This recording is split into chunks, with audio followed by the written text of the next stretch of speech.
All right.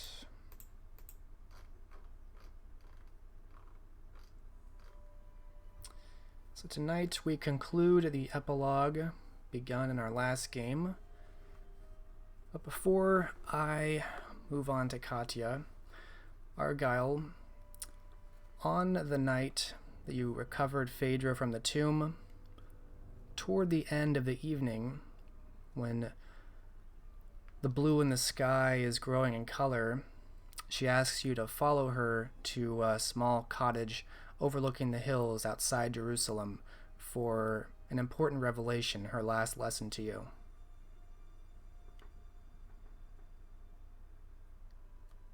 He'll follow, obviously trusting her.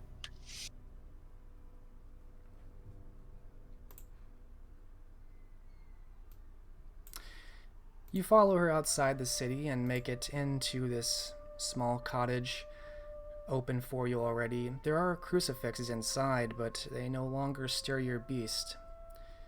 And as you enter, you see that Phaedra's stopped to look at something outside and explains to you that for centuries she's tried to find a kindred spirit to pass on the torch of Golconda. And now that you've reached the height of humanity, her soul has been healed, and she can now ascend.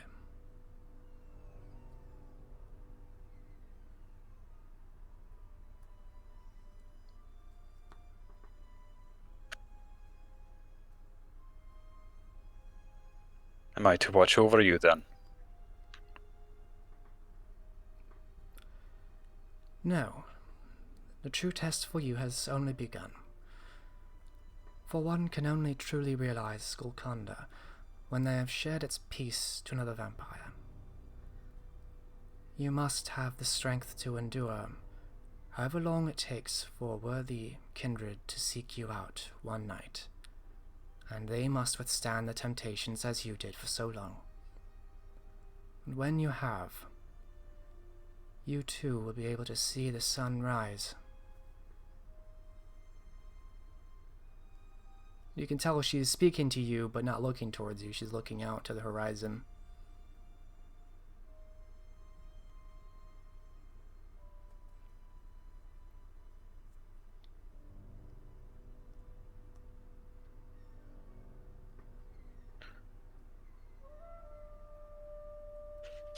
Will you linger then, after?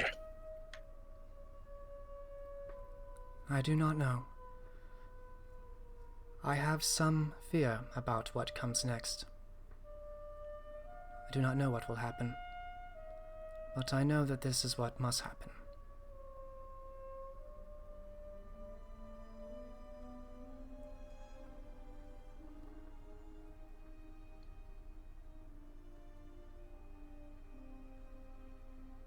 Have faith.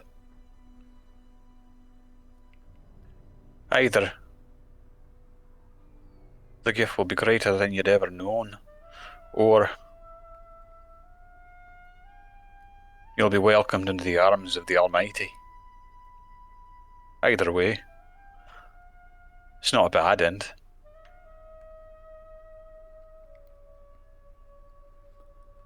She smiles and nods, still looking, and as she stops speaking, you can tell the light in the sky has grown enough. The first rays of light begin to reach her face, and you feel the weight of sleep starting to press upon you.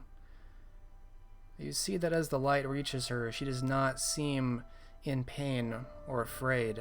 Her body does not erupt into fire like so many before. Instead, she seems to slowly dematerialize, gently in front of you.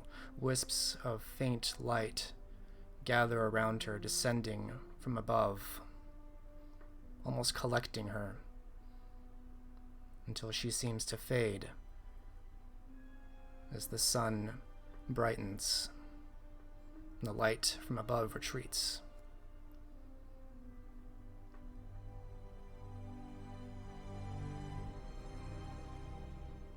And she is gone.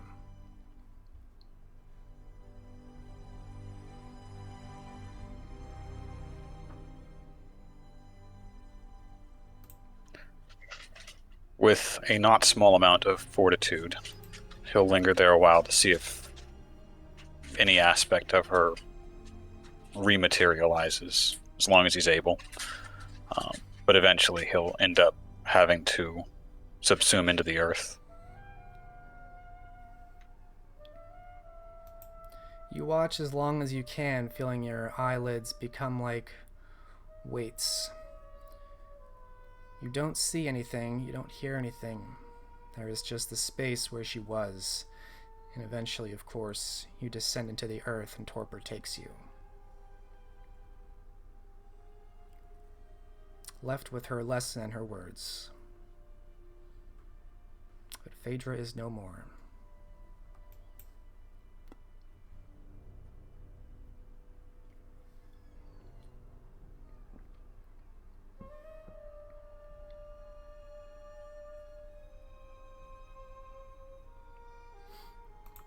Where does that leave Argyle in terms of what he intends to do now in the 1600s? He's not certain about Golconda, though obviously something beyond the vampiric death that he's witnessed in the past happened to her. There's a lot to ponder there. And in spite of all his trials and reading, he's not sure he's smart enough to analyze it. He might linger a while and seek out Nicholas and consider the option of going to find Dionysus to maybe get more answers to this.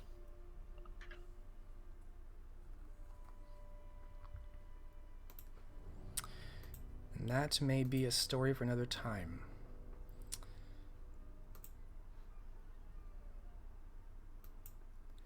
As for now, we will leave Argyle with these thoughts and perhaps these plans.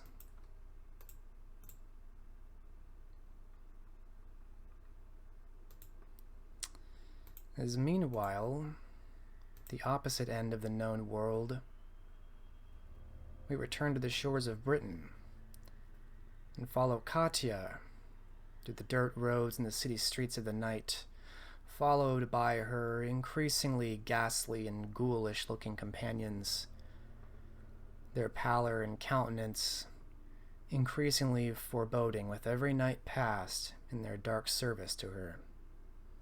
It seems those just in her presence are poisoned by the air, perhaps something else.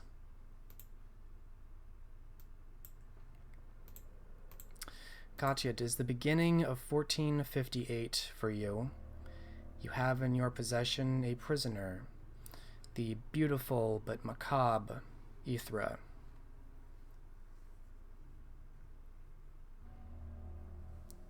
There are times when you look down at Aethra, and the Eastern-clad assassin is what you see instead. The one from your memory. Flashes of violent memory of your sire's death. These memories overwhelm you.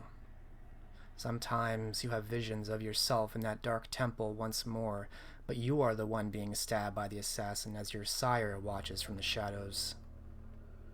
It's hard to parse out whether these are hallucinations from your afflictions or visions from Bashta, perhaps the clouding of your memory from so many years of trauma and infernal taint.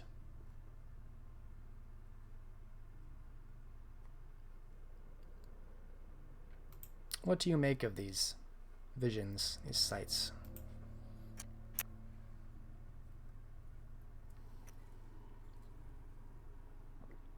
Let's say she could sense something is at play here. Basha thus far has been not unhelpful, but not the greatest of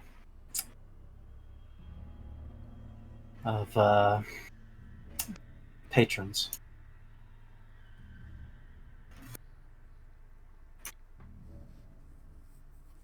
She does wonder even if slightly, what Kincaid could offer.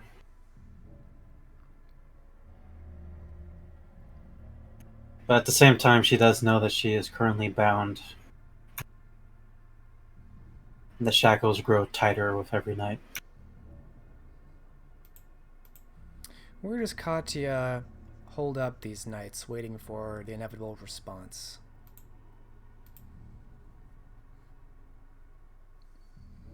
She probably would.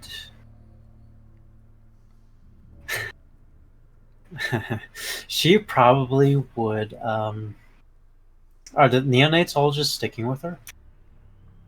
They are. A strange kind of malaise or shell shock seems to have overtaken them. It's it's an odd sight seeing them even speaking to them. They're not mindless, but they seem detached.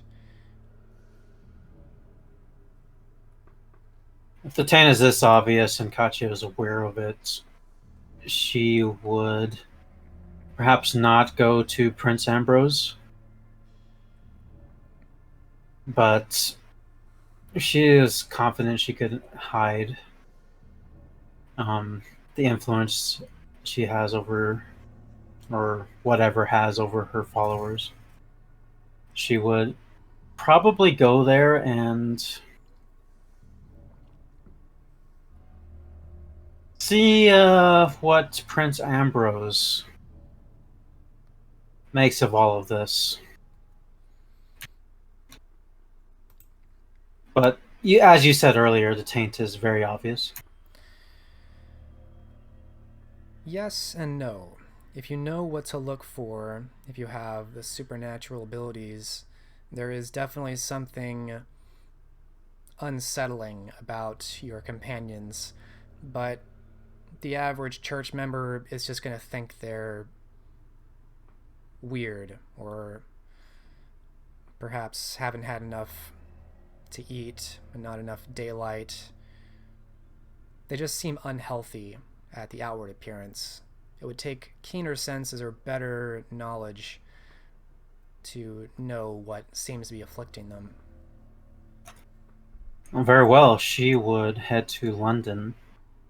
First, she would have the followers begin digging in the ruins of Elenid, and she would present to Prince Ambrose with a few choice neonates to further add credence to a tale that she had discovered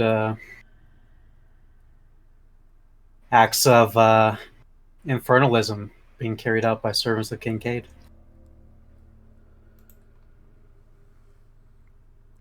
Prince Ambrose is difficult to get a hold of. You eventually settle on getting an audience with him about a fortnight after you arrive, and you tell him that there are signs of infernalism in Britain.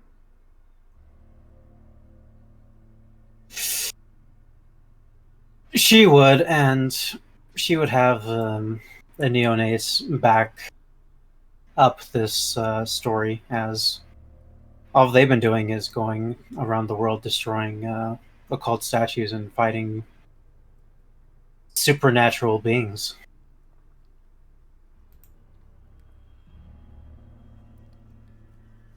This seems to concern Ambrose, but you can tell he's distracted by affairs more close to home, and none of this sounds very close to the city of London, a county in its own right. He tells you that these will likely be crushed by the growing fires of the Inquisition, and to keep yourself and these neonates out of their way.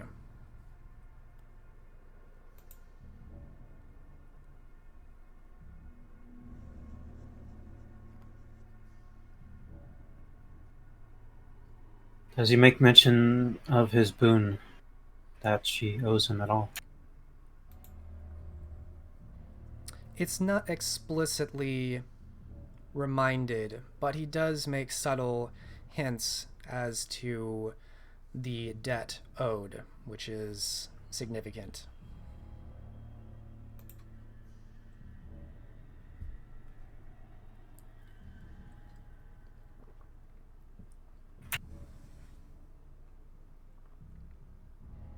She'll at least bring to his attention that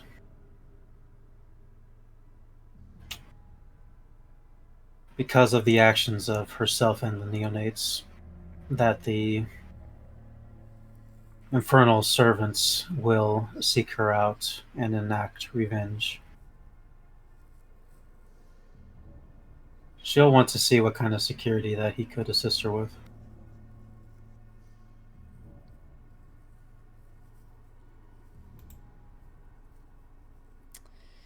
He chides you for being so bold and aggressive, for going after these temples that didn't have to be sought out, and does not think that you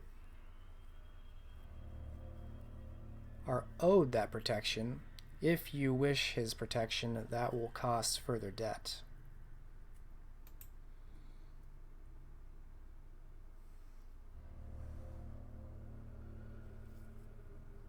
She'll put forth the counter argument. Would he rather her dead or still being a useful asset now and in the future? Make a manipulation,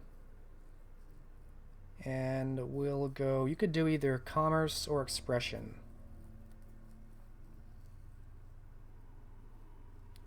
Go with commerce. Difficulty here will be 8.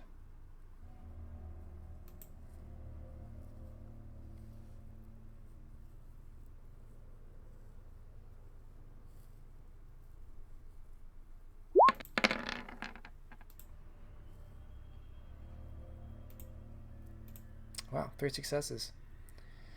He seems to weigh the costs and the benefits of definitely having your life debt later, as opposed to maybe losing that entirely, and decides that the protection would cost less than the life debt you could probably give him later. He tells you to remain in the Westminster Palace.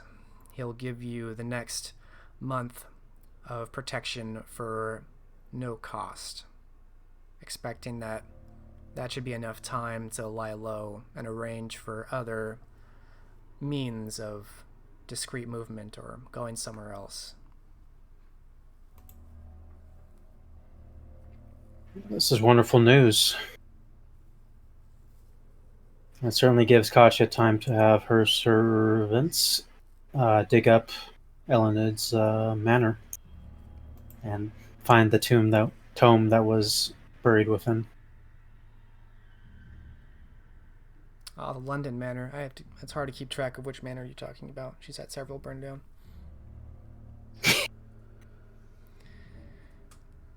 Yes. They will begin digging through that. Fortunately, it's still mostly been cordoned off as kind of an unstable, dangerous place, kind of an eyesore.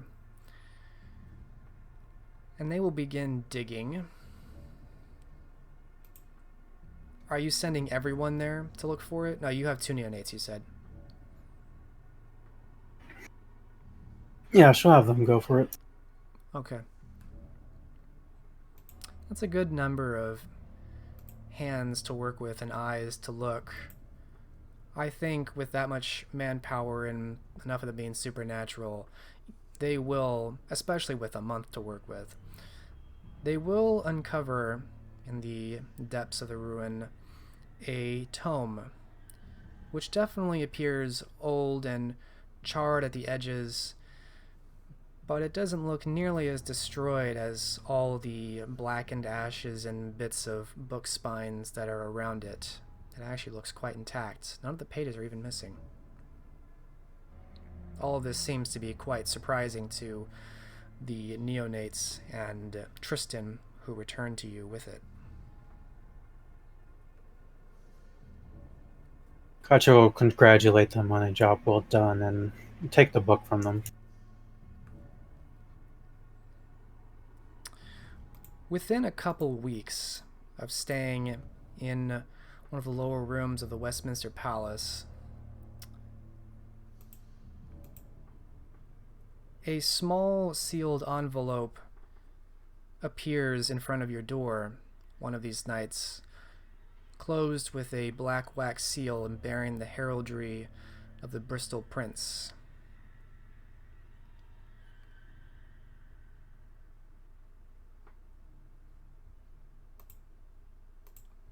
Kacho will certainly give it a read.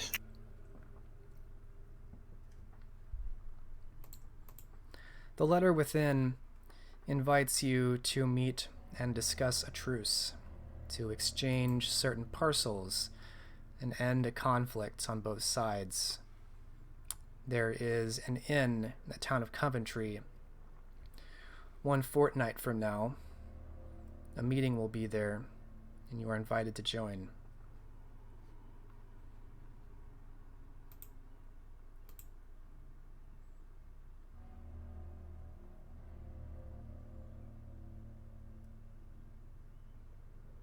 A fortnight's travel. How far away from Bristol is this, actually? Not very.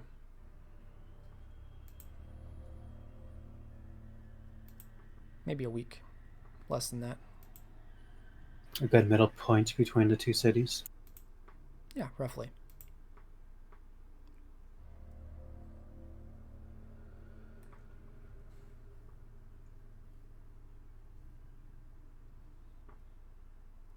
It is a public place, but who controls this village?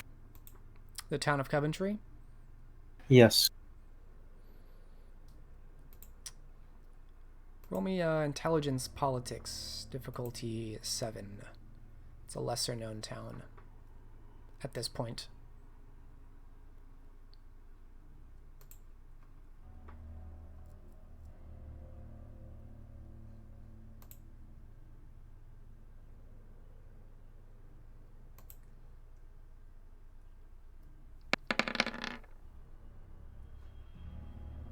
Alright, 2 successes.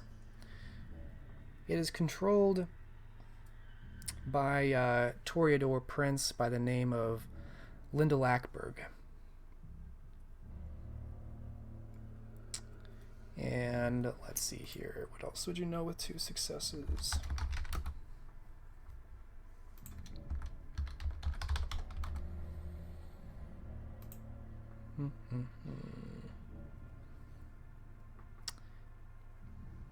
It is technically in the fief of Gloucestershire, so it would be part of the Bristol fief.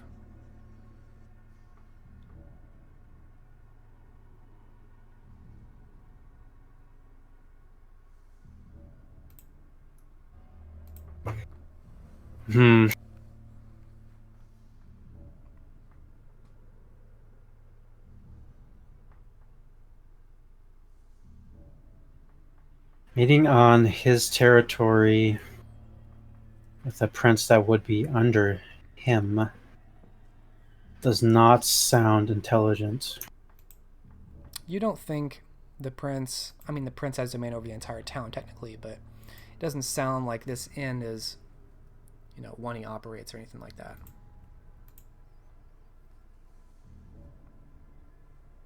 This prince is not within the council itself, and from my understanding of the council, the princes that control the whole of London, like the big princes, the big cities, are those that make up this council. Yes, this Prince Lyndall Ackberg would technically be like a viceroy in service as a vassal to Kincaid. That's what I thought.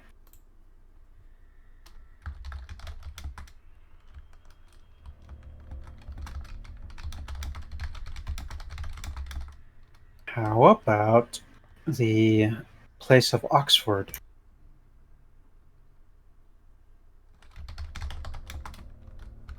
Who reigns there?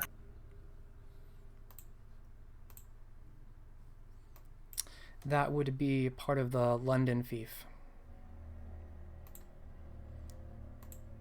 Oxford itself, 2 successes. I'm going to say you're not sure who the Prince of Oxford is, but you know they'd also be a viceroy, a vassal of Ambrose.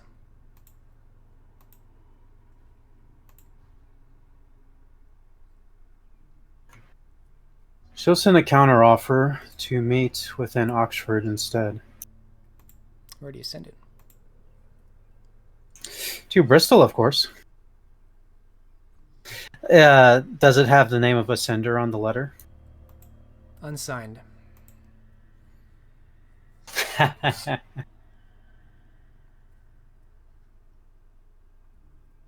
She'll sign it to Kincaid.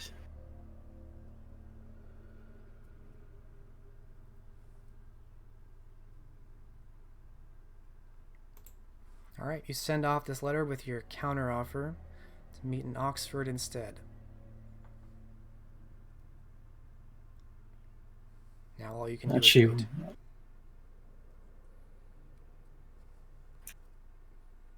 How long do you want to wait? It's only been a week of the month? Or has it been a couple of weeks? It's been a couple weeks. Mm-hmm.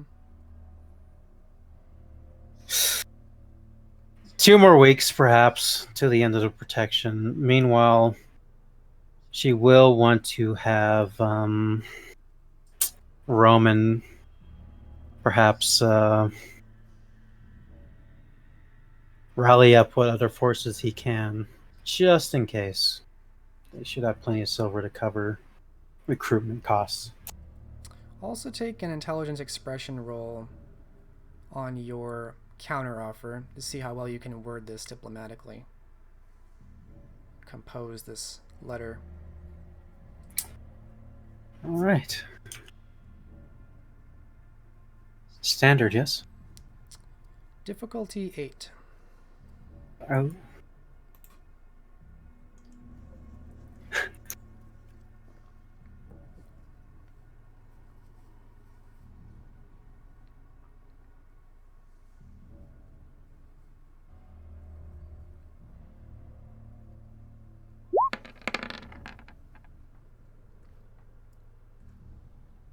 Any specialties there? Intelligence expression? No. Alright, you put together the best counteroffer you can and send it off, although you don't feel terribly good about it.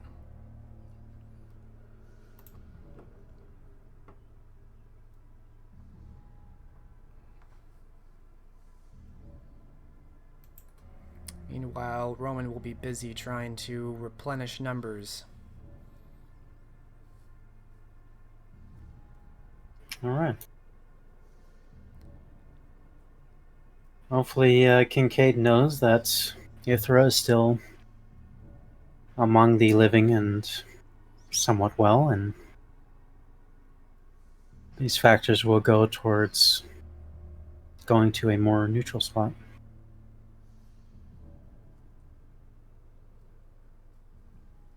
Where are you keeping Ithra? Are you keeping her in that long barrow you found her? Oh no. She would have taken her with. So she's in London with you? Yeah. As like luggage or something, I assume? Yeah, just take the luggage. Currently within the Westminster.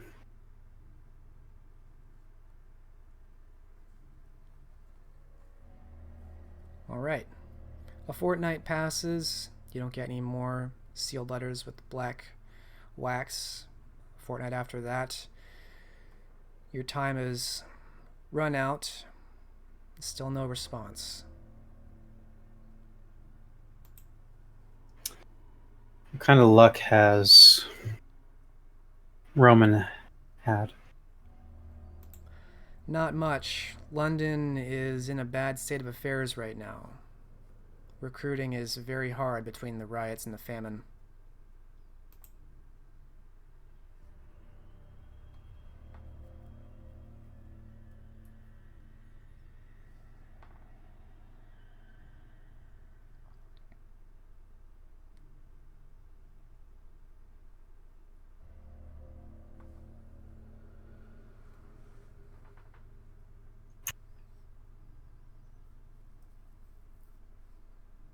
Not good at all. Any new recruits?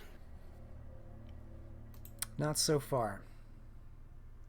All right.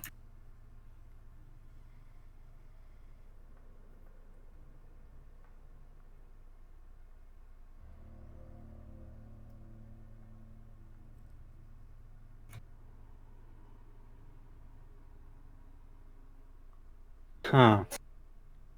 What's Katya's overall goal here?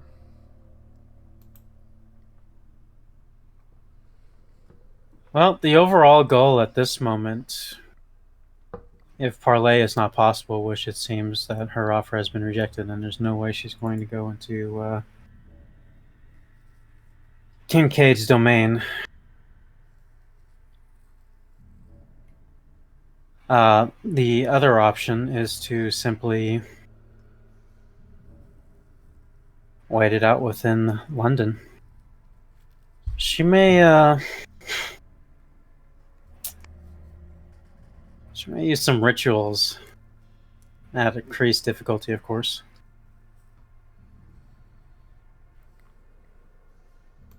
Yes, all your occult rolls are still at difficulty +3. That is painful.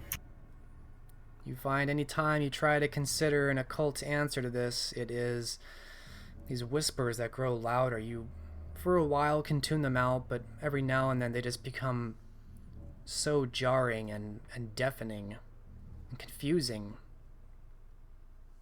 You start to forget some of the reagents, some of the words and somatic gestures. You mix them up. Well, I'll give you a roll for a very simple spell, and hopefully she can learn more from it. Oh, damn.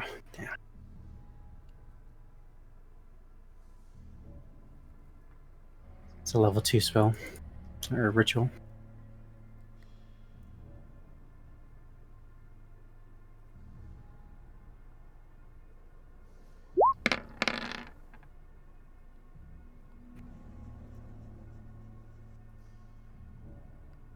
I wonder if anything happens on a failure of that. What is the... Or actually, she does have a specialty. What's One the success, ritual? maybe? It is Video Nefas. I think I have that.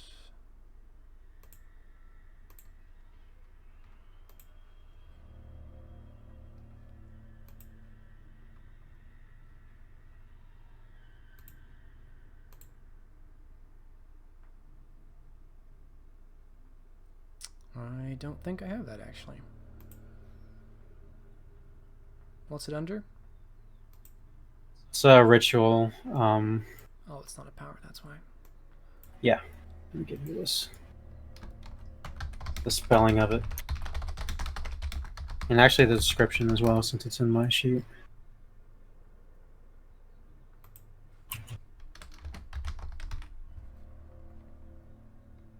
We've used it once before.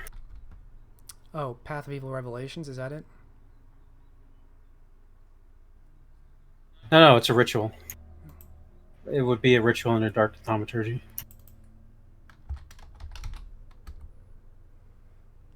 I sent you on Discord. Oh. Okay.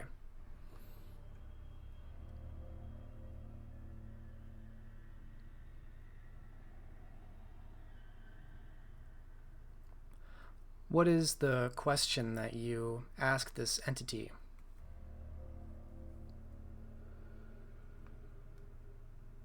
Something that wouldn't already be obvious. In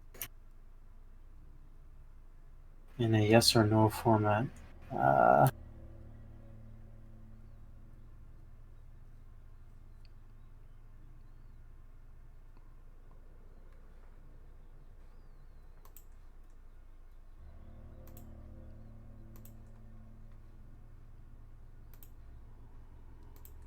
What was the name of the prince of Coventry? Yeah, Coventry. Viceroy Lyndall Ackberg. Would be is Lyndall Ackberg a servant of maybe not servant, but a slave of Kincaid. You spend a long time on this ritual, unsure if it will work. The candles you have lit in this small sigil burn low. You wait for a long time, waiting for the darkness to respond, and you're about to give up when you hear from the corner of this shadow an entity whispered out, "Nay, not a slave or servant."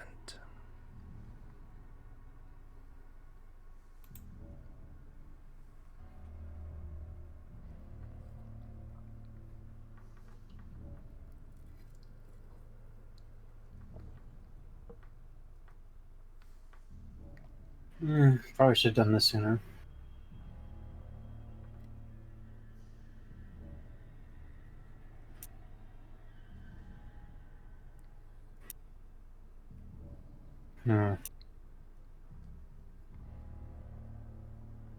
And not receiving a response.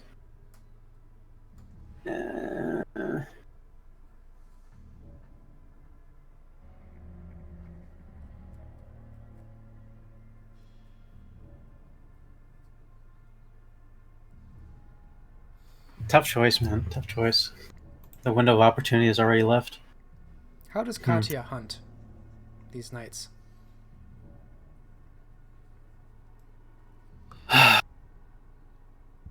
In London, the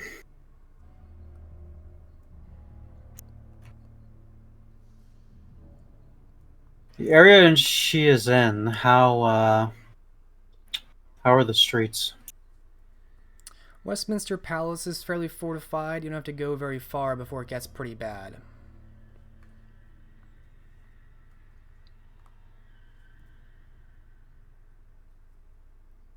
She could at least safely extract blood here. At the palace, Yeah. you could before your time ran out. Well, if this is a thing of time running out, then she won't expend Prince Ambrose's hospitality any longer, and instead just head over to let's say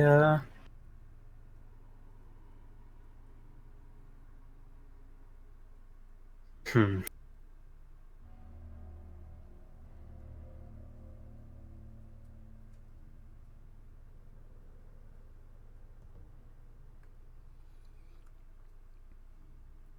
Just trying to think. Well, we could just. We're not going to wait in London. Places too tumultuous. And Ambrose is not going to offer more. So we'll probably just head to Norwich.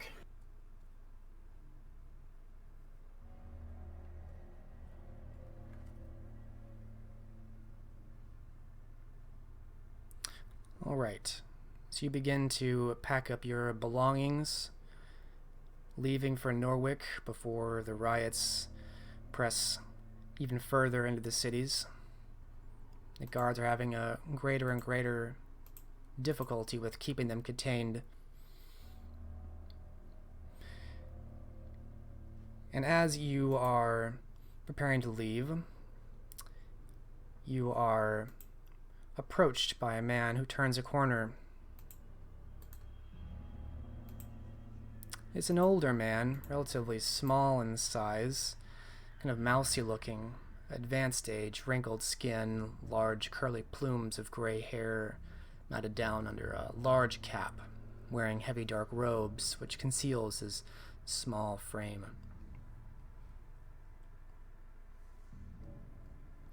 Good evening.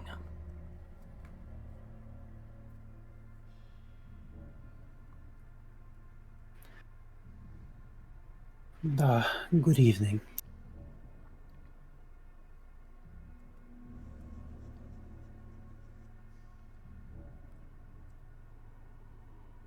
You ignored my lord's request. I have come to speak to you personally.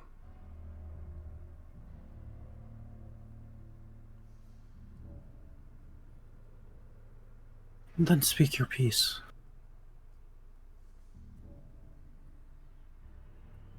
Not here.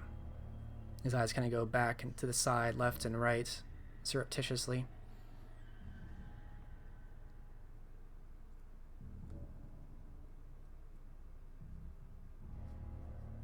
Of course. You do not have a problem if I keep my retinue close, do you? Close is fine, and the conversation is not. I agree to these terms. He wordlessly leads you away to a small room in a little house. You suspect he's either killed the inhabitants or perhaps rented it out. In any case, there's no people here, even though it looks lived in. There's a small fire going and meals laid out, well-cooked meals that look far more put together than this man probably makes.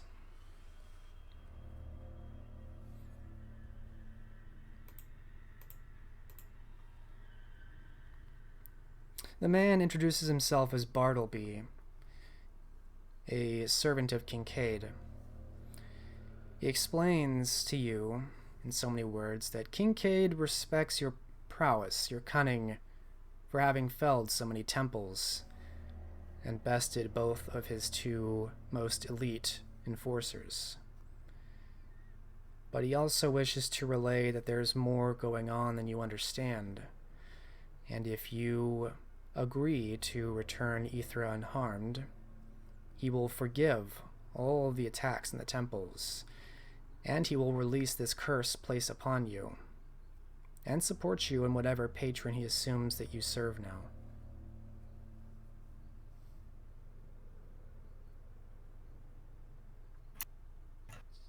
This deal is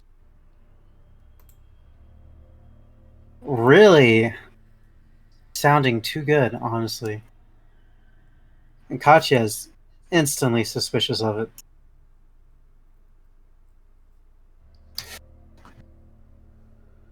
Can we assume this is exactly what the servant is told, but can Katya get a read on his emotions as he's delivering it? Sure, perception, empathy, standard difficulty.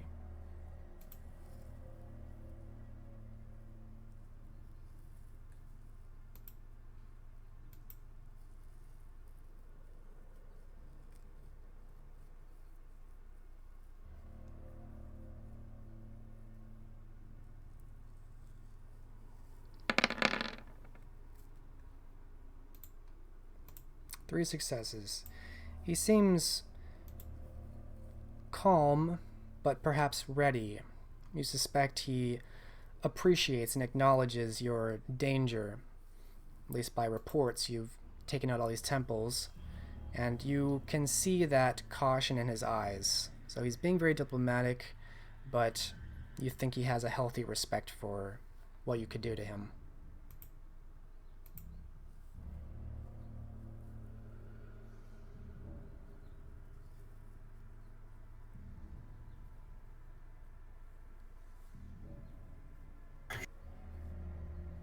And finally, as he's speaking, Katya will direct her mind to Bashta and get his input on this.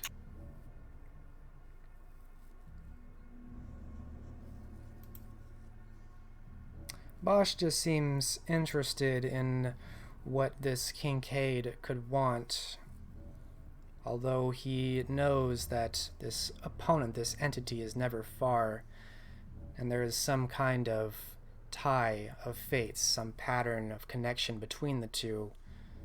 He's unsure what that could mean.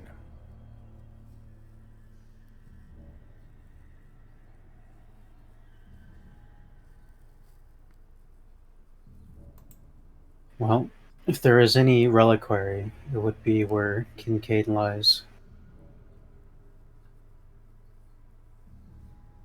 Most likely, not a certainty. And then a deal like this could get Katya much closer to the source. So she'll go ahead and go with it, and she'll make sure to bring the book along as a present. All right. Bartleby promises to relay your message.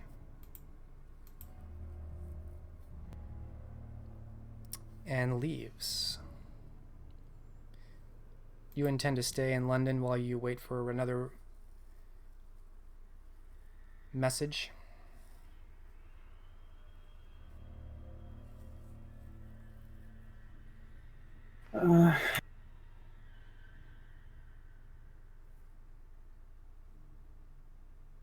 It's probably getting pretty hard to feed in London.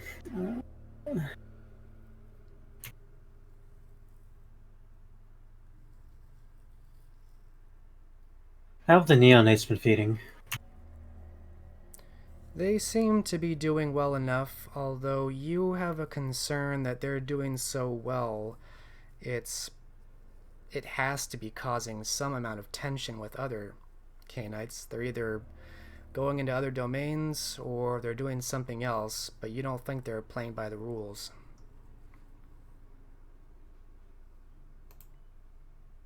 Yeah, she's going to leave London. She'll head towards Oxford. Okay. Despite your migration, it doesn't seem to take terribly long, maybe another fortnight, before you are invited to one of Kincaid's banquets.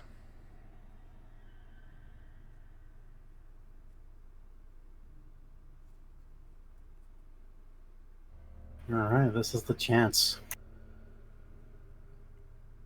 Assuming they're already at Oxford, she'll keep the trail moving towards...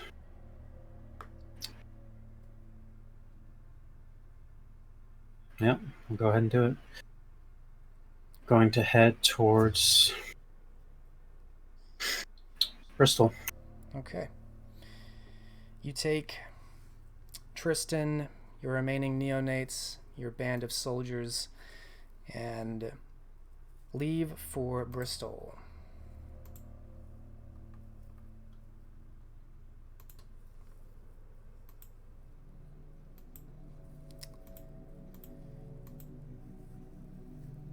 The banquet you attend when you arrive is, by all accounts, an elegant affair.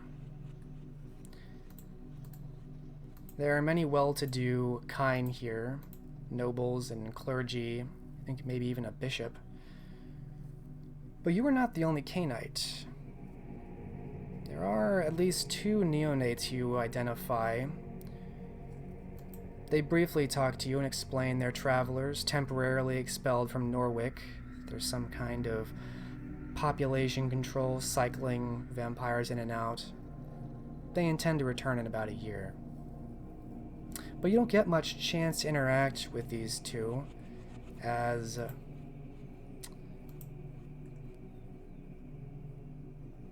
Emmanuel, whom you recognize, seems to keep this one occupied. Keep the 2 of them occupied, I should say. Although you get a few looks from him that seem less inviting. What do you do with Ithra? Do you bring her before this gala, or with you when you arrive? Be rude to have all the guards or all her soldiers attend this party, so she'll keep them at perhaps like an inn room and have them watching over Yithra. And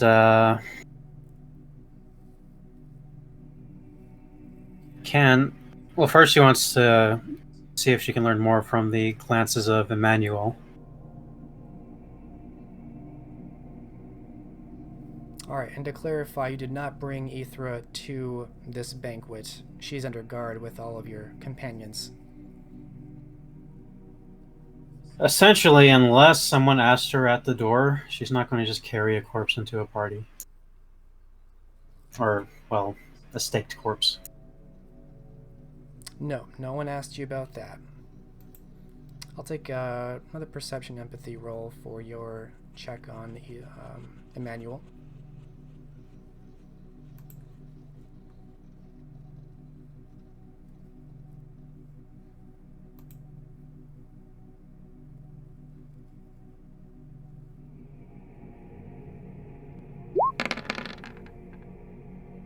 Three successes.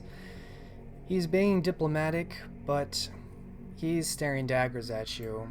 He has a great deal of anger towards you. But he seems to be keeping under well control for his part.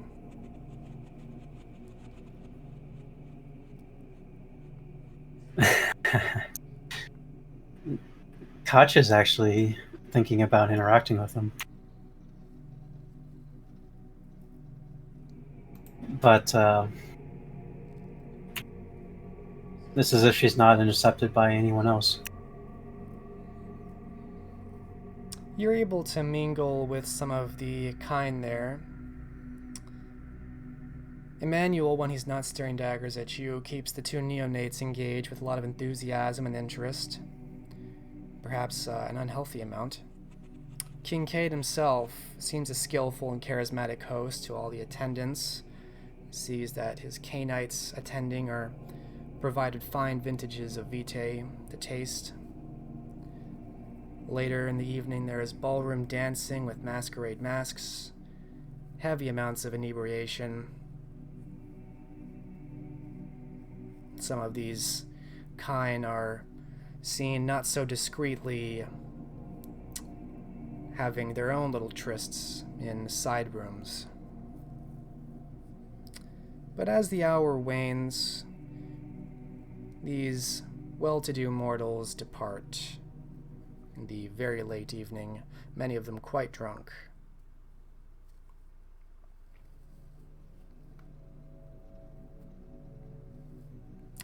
As the double wooden doors close on the last guest, Kincaid turns about and offers to lead you to his salon for discussion, seeming very composed and even friendly.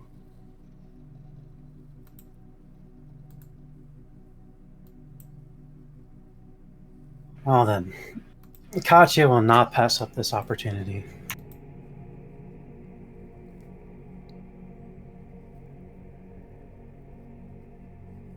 Once you're seated in this salon,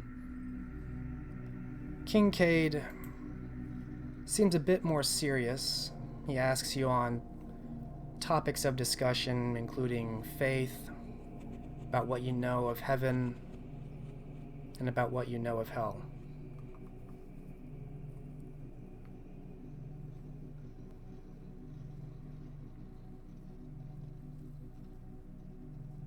In this case, Katya would respond,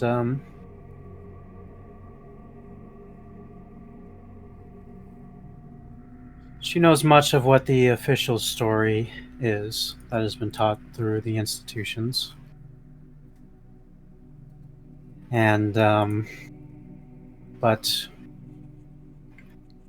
she understands hell itself as a,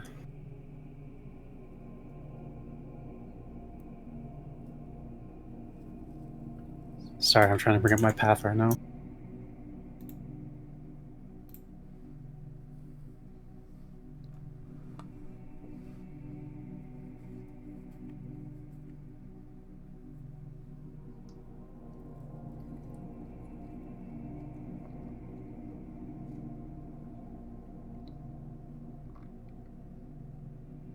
It